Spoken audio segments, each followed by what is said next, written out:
I'm now going to talk about parameter learning for general finite random variables. We already saw the case where we did parameter learning for a binary random variable such as coin tossing, where we had the probability table px have probability of heads be theta and tails be 1 minus theta, and we assumed we had access to training data to help us learn this parameter theta, where we had x superscript I going from 1 to n, where the basic idea is that these x1 up through xn are IID samples from this probability table px. As a reminder, we use this representation trick where we wrote the probability table for random variable x parametrized by theta in terms of this theta to the power of indicator notation, where this thing is of course just equal to theta if x is equal to heads, and 1 minus theta when x is equal to tails. But the nice thing about writing the probability table in this way was that when we took log, then these indicators come downstairs, so to speak, and we have log of this equals indicator of x equals heads times log of theta plus and then indicator of x equals tails times log of 1 minus theta. Alright?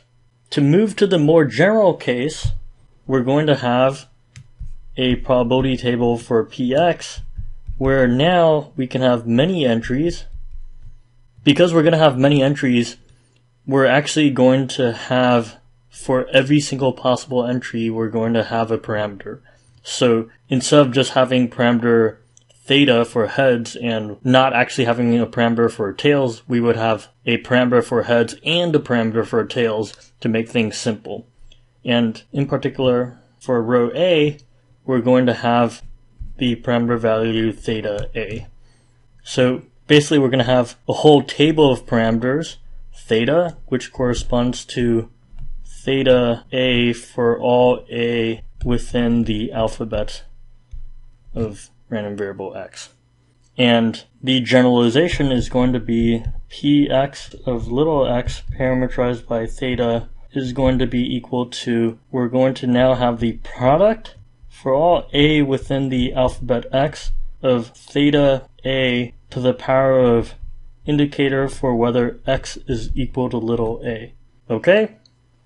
So concretely, if script x is equal to heads and tails, then you would get something that looks like this thing here. We would have theta heads, and instead of this 1 minus theta, we would have theta tails here. So theta tails and theta heads. But otherwise, things are the same. Okay? Basically, the idea is that it's going to be less cumbersome in the general case, keeping track of all the table entries rather than keeping track of all of them except for one, and then having that one be 1 minus the sum of everything else.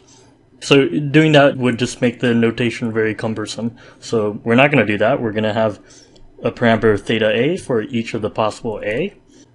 And so then, of course, the log likelihood for the training data is going to be log product going from I equals 1 to n of px of x superscript I parameterized by theta. This is just equal to log of the product from I equals 1 to n of product of A within script x of theta A to the power of indicator xi being equal to a.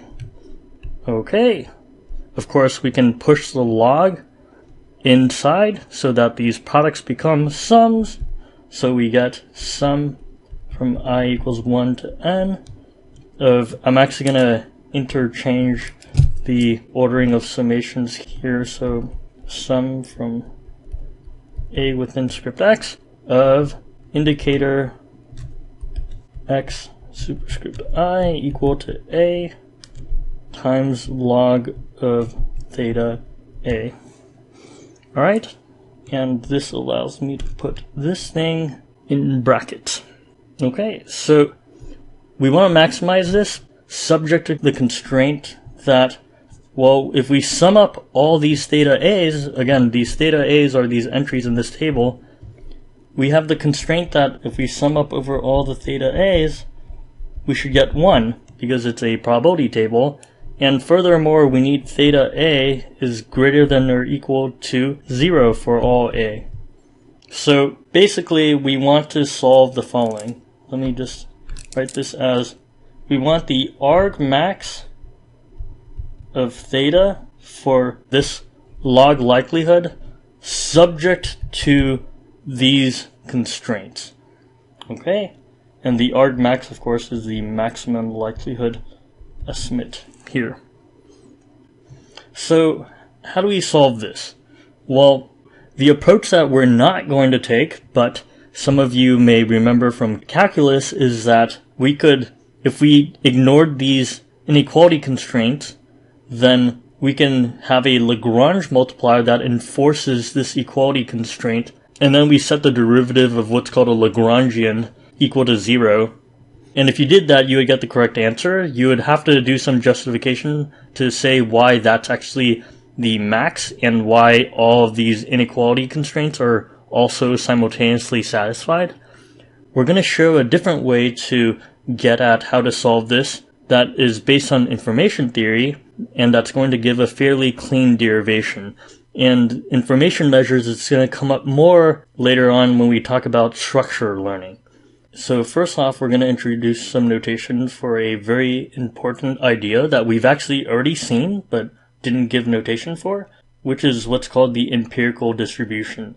So the empirical distribution for x evaluated at a is going to be the fraction of times a appears in the training data. So this is just going to be equal to 1 divided by n, sum from I equals 1 to n of, and then we look at when xi is equal to a.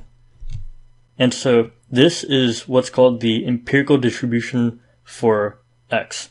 Okay, so if you view p hat x as a table, it's going to actually give you a value distribution, which we obtained directly from the training data.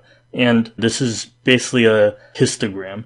It's saying what is the frequency of times we saw each possible value that x can take on.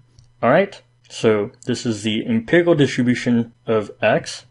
And so note that what's in the brackets here, this thing is just n times the empirical distribution of x evaluated at a. And the other thing to note is that theta a, this is just by definition for what this parameter is. This is of course just the probability table of x evaluated at a, where we remind ourselves that there is a collection of parameters theta, including theta a. But basically this thing, theta a, is equal to this probability table entry.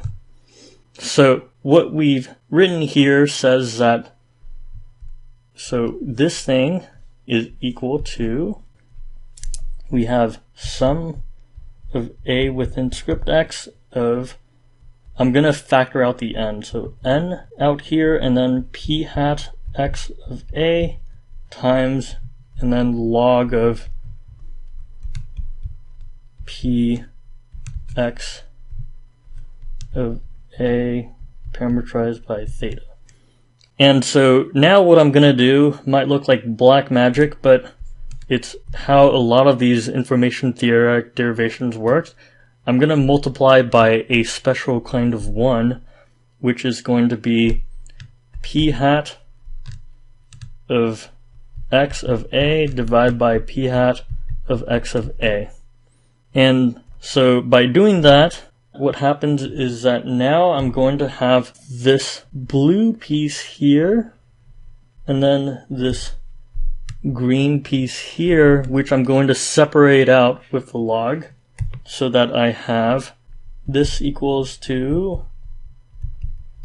the first piece, the blue piece, so I have p hat x of a log of p x of a parameterized by theta divided by p hat x of a, and then I'm going to have this plus p hat x of a log p hat x of a.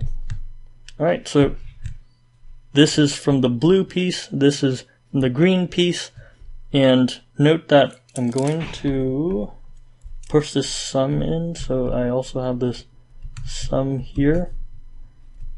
Now, this thing here is the negative divergence between the empirical distribution of x and the true distribution, px dot here, parametrized by theta.